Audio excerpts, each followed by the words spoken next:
옛날 옛적 달빛이 논두렁을 따라 흐르고 별빛이 강물 위에서 춤을 추던 시절이 있었지요. 깊은 산 아래 작은 마을에 길동이라는 착한 소년이 살고 있었답니다. 길동은 홀어머니를 모시고 하루하루 성실하게 살았어요. 어머니는 언제나 말했지요. 길동아, 세상에서 제일 귀한 건 남을 생각하는 마음이란다. 그 말은 어린 길동의 가슴속에 오래 남았답니다. 그러던 어느 해 하늘은 비를 주지 않았고 논바닥은 갈라지고 샘물마저 말라버렸어요. 사람들이 병에 걸리기 시작했지요. 길동의 어머니도 심한 열병에 걸려 누우셨답니다. 기침이 멎지 않고 얼굴이 하얗게 질렸어요. 길동아, 괜찮다 괜찮다 얘야. 하지만 길동은 눈물이 그렁그렁 맺힌 채 대답했어요. 아니에요 어머니. 산 너머 도깨비 약수터의 물은 어떤 병도 낫게 한다고 했어요. 제가 꼭 그 물을 구해올게요. 그날 밤 달이 구름 속으로 숨고 산새들이 잠든 사이 길동은 작은 등불을 들고 깊은 산속으로 들어섰습니다. 산길은 험하고 안개는 짙었습니다. 풀잎에 맺힌 이슬이 반짝였고 바람은 마치 사람의 목소리처럼 속삭였어요. 돌아가라 돌아가라. 길동의 심장은 두근거렸지만 어머니를 생각하며 발걸음을 멈추지 않았어요. 한참을 오르던 중 어디선가 이상한 푸른빛이 번쩍이더니 바위 틈에서 거대한 그림자가 일어났습니다. 바로 도깨비였어요. 붉은 눈, 커다란 방망이, 그리고 귀끝까지 찢어진 웃음. 이 밤중에 인간이 내 산속을 기어들어오다니 무슨 용무냐. 길동은 두려움에 몸을 떨었지만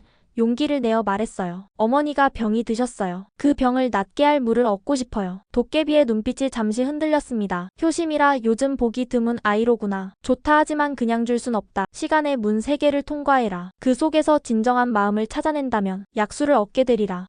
방망이가 번쩍이자 3개의 문이 하늘에 떠올랐어요. 첫째 문은 멈춘 시간의 문, 둘째 문은 욕심의 시대의 문, 셋째 문은 유혹의 미래의 문. 어느 문으로 가겠느냐. 길동은 잠시 숨을 고르더니 단호히 말했습니다. 시간의 문으로요. 그 순간 눈부신 빛이 번쩍이며 길동의 몸이 허공으로 빨려 들어갔어요. 눈을 떠보니 세상이 멈춰 있었습니다. 사람들은 걷는 자세 그대로 얼어붙어 있었고 강물은 흐르지 않았으며 바람조차 멈췄어요. 이게 시간의 문인가. 길동은 멈춰버린 마을을 걸었습니다. 시장에서는 상인들이 웃는 얼굴로 서 있고 빵집엔 막 구운 빵이 김을 내며 멈춰 있었어요. 모두가 살아있으되 모두가 멈춰 있었지요. 그때 길가에 핀 작은 들꽃 하나가 살짝 흔들렸습니다. 길동은 조심스레 다가가 속삭였어요. 너는 왜 움직이는 거야? 그러자 꽃이 대답했습니다. 나는 마음으로 살아있거든. 사람들은 너무 바쁘고 욕심이 많아. 이젠 마음이 멈췄어. 길동은 꽃잎을 손에 올려놓으며 말했어요. 그럼 마음을 다시 깨워야겠구나. 그는 멈춰버린 아이의 손을 꼭 잡고 말했습니다. 다시 웃을 수 있도록 시간이 흘러가게 해주세요. 그 순간 바람이 불고 햇살이 따뜻하게 퍼졌습니다. 새가 울고 아이가 눈을 깜빡이며 깨어났지요.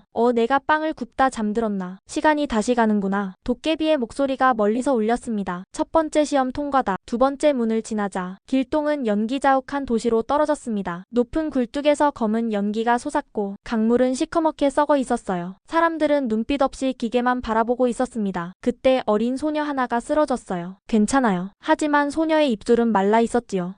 깨끗한 물이 마시고 싶어요. 길동은 근처 우물을 보았지만 그 물은 썩은 냄새가 났습니다. 그때 허름한 노인이 다가와 말했어요. 이 세상은 욕심이 너무 많아 병이 들었단다. 사람들은 더 가지려다가 다 잃어버렸지. 길동은 결심했어요. 그럼 제가 이 물을 되살리겠어요. 그는 산으로 올라가 돌을 치우고 진흙을 퍼내며 맑은 샘물을 찾았습니다. 하루 이틀 사흘이 지나자 작은 웅덩이에 맑은 물이 모이기 시작했어요. 그 물을 마신 소녀가 웃었고 그 웃음이 사람들에게 번졌습니다. 공장의 불이 꺼지고 사람들이 함께 강물을 정화했어요. 푸른 하늘이 열리고 새들이 돌아왔습니다. 두 번째 시험 통과다. 도깨비의 목소리가 울렸습니다. 세 번째 문. 길동은 눈부신 도시로 들어섰습니다. 이곳은 너무 조용했습니다. 사람들은 서로 말하지 않았어요. 모두 손에 든 작은 화면만 바라보며 그 안에 세상 속에 갇혀 있었지요. 그때 화면 속에서 낯익은 목소리가 들렸습니다. 길동아. 길동은 깜짝 놀랐어요. 그건 바로 어머니의 목소리였습니다. 길동아, 이리 오너라. 여기선 나도 아프지 않고 너도 힘들지 않단다. 우리 영원히 함께하자. 길동의 눈에 눈물이 맺혔습니다. 그리웠던 어머니의 모습이 눈앞에 있었거든요. 하지만 그 순간 마음 한구석에서 도깨비의 목소리가 희미하게 울렸습니다. 시간은 내 욕심을 먹고 자란다. 현혹되지 마라. 길동은 손을 멈추고 속삭였어요. 이건 진짜 어머니가 아니야. 어머니의 사랑은 내 안에 있어요. 시간은 멈추면 죽어요. 난 살아야 해요. 그 순간 도시의 빛이 무너지고 사람들이 하나둘 눈을 떴습니다. 서로의 손을 잡고 눈물을 흘렸어요. 길동이 눈을 뜨자 진마루 위였습니다. 따뜻한 햇살 햇살 그리고 어머니의 목소리. 길동아 어디 다녀왔느냐. 어머니 전 시간을 거슬러 다녀왔어요. 세상이 멈춘 곳, 욕심에 찌든 곳, 그리고 마음이 사라진 곳을 봤어요. 그런데 결국 깨달았어요. 가장 귀한 시간은 어머니와 함께하는 이 순간이에요. 어머니는 미소 지으며